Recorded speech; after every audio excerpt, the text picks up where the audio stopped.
10. This is the Mind-Made Realm.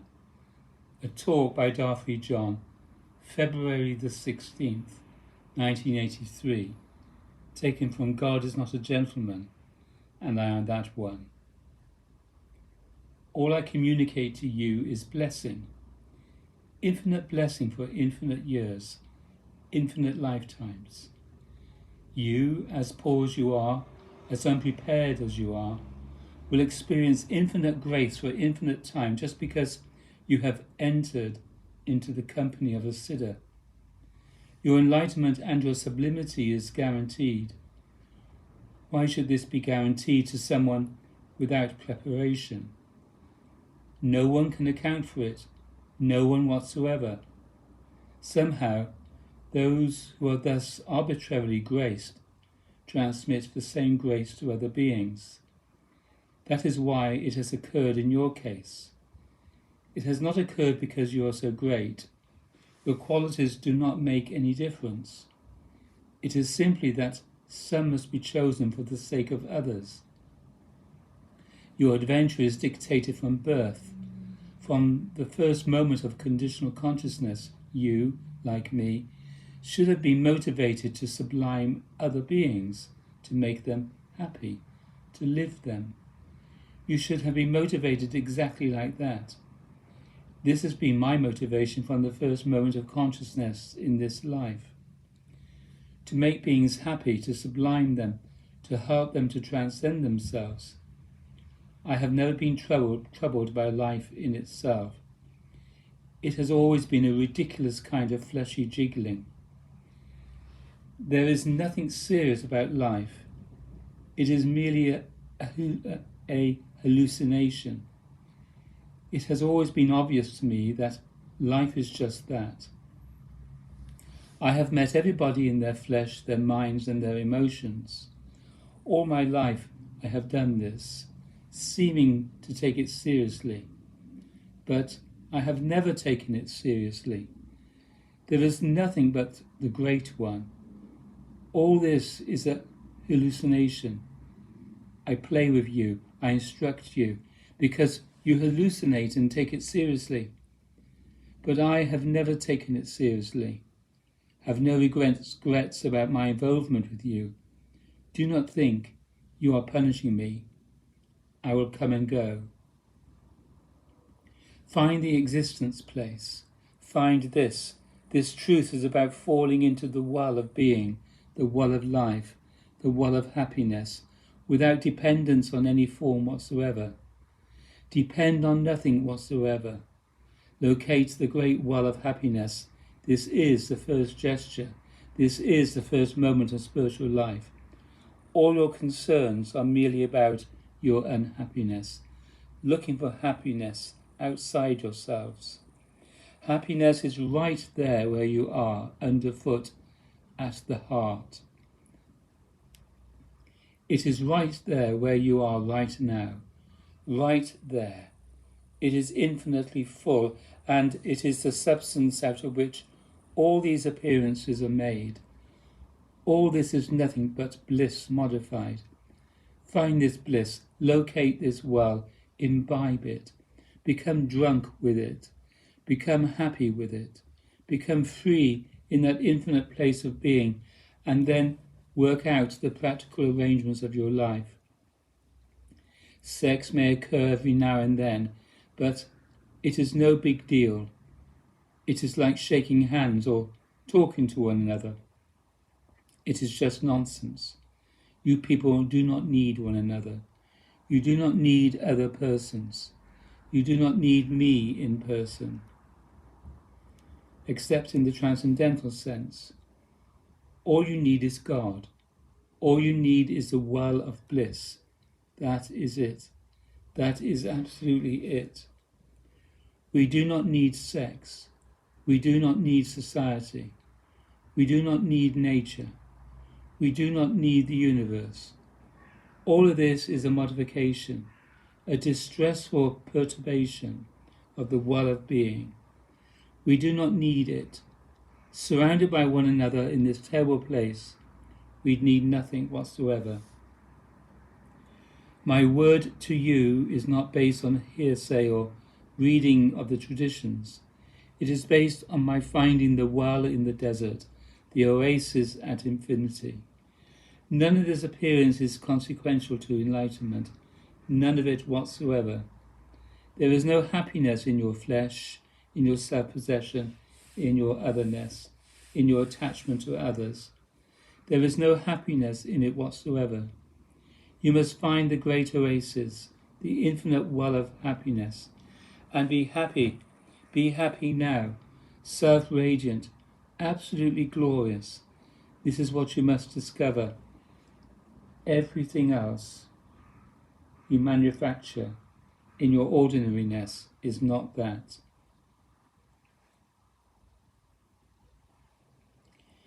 It is merely part of the stress of being. It is part of the egoity of the crunch of unlife. There is an infinite well of being, of happiness, of consciousness. We are immersed in it. That cool, free water is unblemished, undosed with the chemicals of egoity, not stressed, not transformed, not modified, not limited in any sense whatsoever. We lie in the well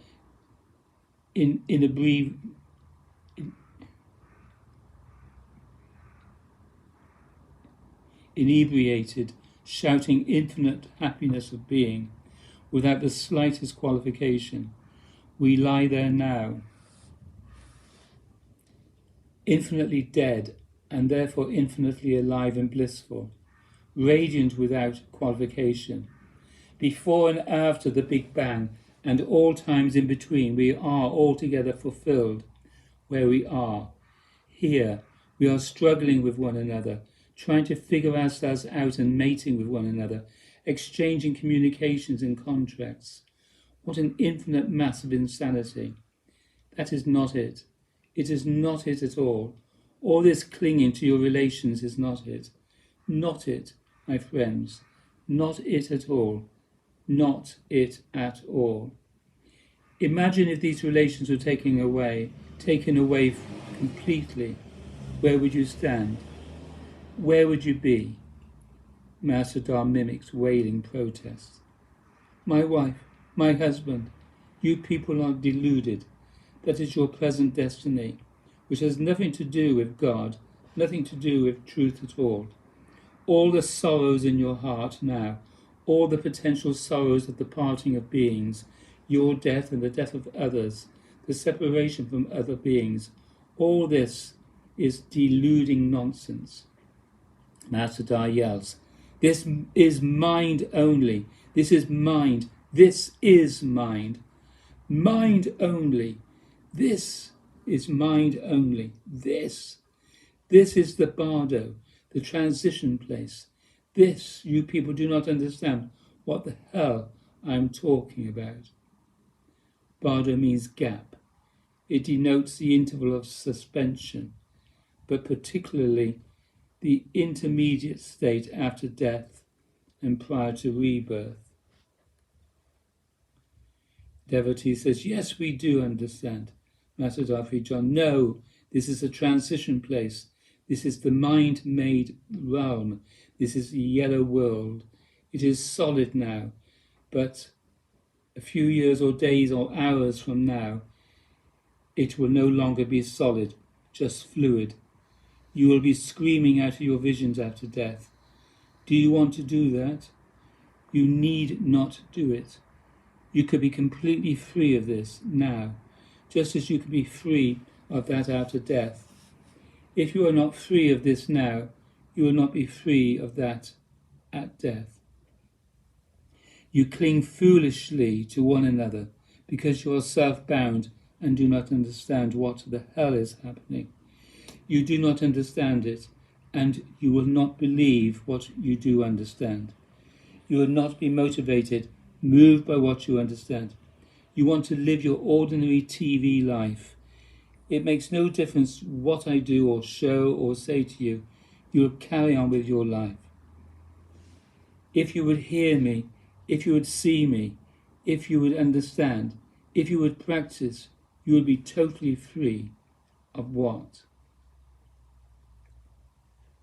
Hearing and seeing are technical terms used by Master Dorothy John to describe the conscious and spiritual awakenings that are the necessary foundation of the way that he teaches.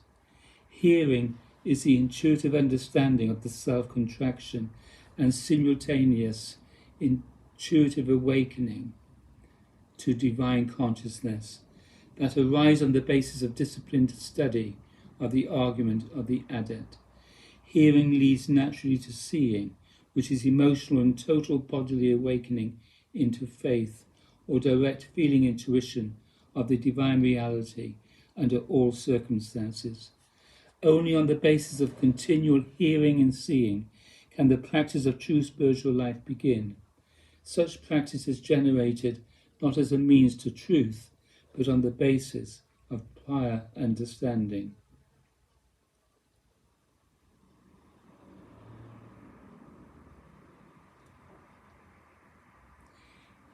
If you would hear me, if you would see me, if you would understand, if you would practice, you would be totally free of what? Totally free of one another, me and you and that one, all these ones. You would be completely, absolutely, and perfectly free of all relations, because there are no relations. There are no relations, none, not one. You people do not believe what I am saying. You people all want to think something. You want to feel something. You want to be something. You want to do something. Laughter. This is what you are all about. Mechanically thinking something, feeling something, being something, and doing something. That is what you are, and therefore that is what you think about. That is what moves you. In truth, however, there is nothing to think, nothing to feel, nothing to be, and nothing to do. This is just an incredible, degraded hallucination. It is one thing to tell you this, and another thing to show it to you, and help you to realize it through showing you to yourself. That is all I have done. I have no bad intentions. I am not here to exploit you. I am not here to lay some philosophy on you. Miraculously, wondrously, I have been thrown into the sphere of absoluteness. All I can do is tell you about it and try to combine with you in such a way that you will understand it. What it amounts to, ultimately, is that we exist where we are, right where we are, where you are being right now. That is it. That is the well of God, right there. However, you want to think, you want to feel, you want to be, you want to do, and therefore you become complicated. You begin thinking and emoting, suffering physically and creating relationships. Then you are suddenly full of complications and questions. That is not it. That is just the mind. That is all it is, really. This is a hallucination. Whether you believe it or not, I can only confess to you my realization. This is a hallucination. This is a bardo, a transitional place, a hallucination, in other words, a transformation of mind. That is its status. That is what it really is. This appearance must first be understood. You must understand yourselves. You cannot merely listen to my argument and believe it. All I can do is find ways for you to see what you are up to, and when you can understand that, observe yourselves and understand yourselves, and be placed on the naked surface of reality. Then this argument simply makes sense. It is not trying to overwhelm you. It is not a doctrine. Either you recognize it or you do not.